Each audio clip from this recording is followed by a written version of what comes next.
pergunta aqui já para muita gente, eu percebo, né? Porque o nosso público aqui gosta muito de carro.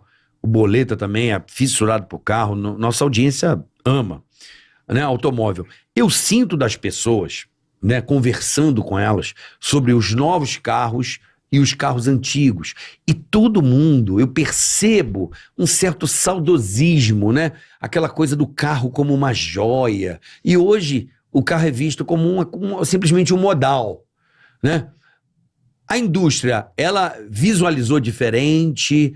Você acha que a galera tá saudosista, essa coisa de restaurar carro antigo, nunca teve tão em alta? O que tá acontecendo com o carro? Da paixão para ser uma coisa... Ok, eu preciso me deslocar. Tem de tudo. O que está acontecendo com a indústria hoje é o seguinte. Hoje todos os carros, todos, sem exceção, têm o que a gente chama de obsolescência programada. Uhum. Então o negócio é o seguinte, se o carro vai durar num país desenvolvido, um carro médio dura 12, 14 anos e acabou. Depois de 12, 14 anos, o carro não vale mais nada. Por várias razões. Primeiro, eles têm renda média alta. Vamos falar de Estados Unidos, Europa, Japão. Eles têm renda média alta, então eles têm dinheiro para comprar carro zero. Segundo, você, por taxa de juro baixa, então por 250, 300 dólares por mês, você compra um carro nos Estados Unidos bacana, de 30, 40 mil dólares. E terceiro, em um monte de países desenvolvidos, eles fazem o que o Brasil tentou fazer e nunca conseguiu, que é o Proconv, que é o seguinte, quando o carro começa a envelhecer, a cada 2 anos, ou a cada ano, ou a cada 3 anos, você tem que levar teu carro numa empresa que verifica se teu carro está bom para rodar, e o carro, depois de 10, 12 anos, na Europa, quando você leva teu carro num lugar desse, ou você gasta 3, 4 mil euros e você pode continuar rodando com o carro, e o carro vale isso, ou você larga o carro num lugar, vende para qualquer um e acabou. Então, o carro na Europa é isso que ele dura. Ele é feito para durar 12, 14 anos e depois, como a gente conhece bem a resistência dos materiais, um monte de coisa começa a quebrar no carro. Então, por exemplo, para que eu vou colocar um botão de ar-condicionado que dura 30 anos se o carro vai durar 15? Por que eu coloco um botão de vidro elétrico que vai durar 30 anos se o carro vai durar 15? Então eu vou piorando a qualidade do material até chegar num ponto onde tudo pifa ao mesmo tempo. Isso se chama obsolescência programada. Então, mas as montadoras estudam isso o tempo todo? Para você ter uma ideia, na GM funciona assim, funcionava até uns 10 anos atrás. Se você faz um carro e o carro começa a vender mais do que o programado, quer dizer que você fez um carro bom demais pelo preço que você está vendendo. Uhum. Eles ficam insatisfeitos. Eles falam, a gente programou vender 200 mil carros por ano, está vendendo 300, teu carro está bom demais. Você me fez gastar muito dinheiro nesse carro. Piora ele um pouco porque eu preciso economizar dinheiro.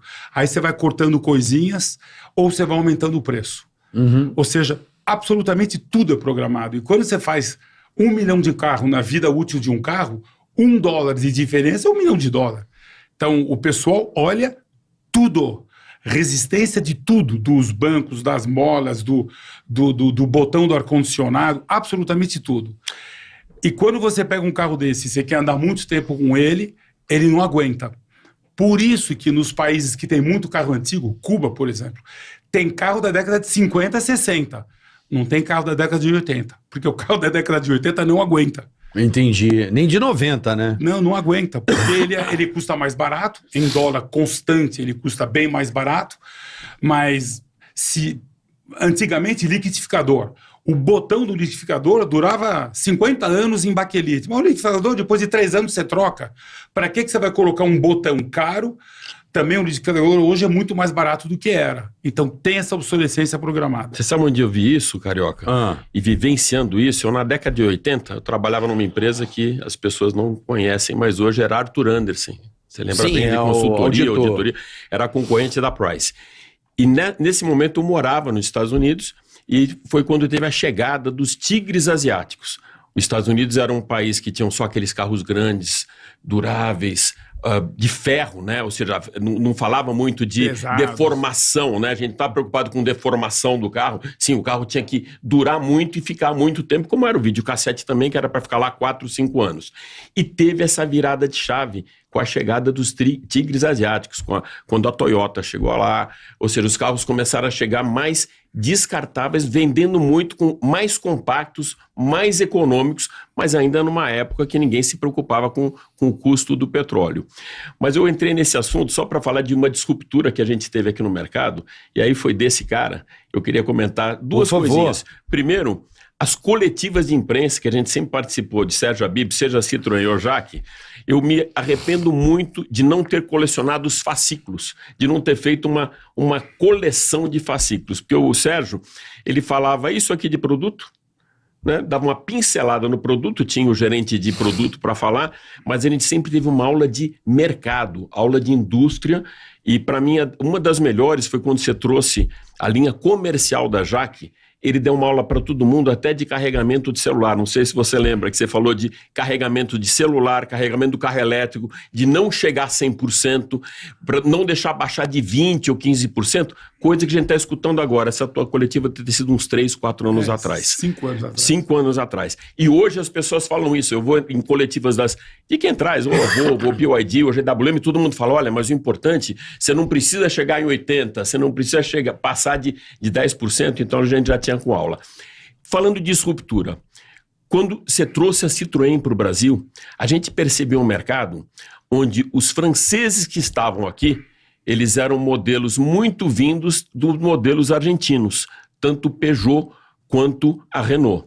E quando a Citroën veio, ela trouxe, isso é uma dúvida que eu tenho, uma glamourização dos carros. Citroën passou a ser um carro, e até comparando, de grosso modo, com o que o Leonardo fez com a Audi. A Audi, quando chegou no Brasil, Carioca, ela foi posicionada num patamar que ela não existia globalmente. Lá fora, era um Volkswagen, uma linha premium da Volkswagen, é isso, né? Aquela propaganda BMW e Mercedes, Cheguei, exatamente. Aquilo foi intencional, essa tua trazer ele e para glamourizar a marca foi uma coisa intencional, trazer os produtos diretos da França e não pegar o que tinha aqui no mercado argentino? O que determina a imagem de uma marca num país? A primeira coisa é o tipo de carro que você vende. Então, por exemplo, na França tinha Citroën com para-choque de plástico, eu sempre trouxe com para-choque colorido, tinha sem ser roda de liga leve, e tinha modelos mais simples e modelos mais equipados. Eu sempre trouxe o topo de linha. Então, primeira coisa que dá uma imagem de uma marca num país, o tipo de produto que você vende. A segunda é a rede, porque o pessoal vê a rede. Você tem que ter uma rede bonita, arquitetura boa, bem feita, concessionária boa. E a terceira é a propaganda. Mas o mais importante é o produto. E o melhor exemplo disso é o que o Caoa fez com a Hyundai. Porque a Hyundai na Europa, agora está mudando um pouco, mas até recentemente, a Hyundai na Europa era carro barato. Mas barato. Você via o equivalente de um HB20 lá, porque o HB20 é um carro brasileiro, era carro barato. E no Brasil, o Caoa fez um trabalho excelente de imagem da Hyundai, de 2005 a 2011, e quando lançaram o HB20, a Hyundai pulou imediatamente para 8% do mercado.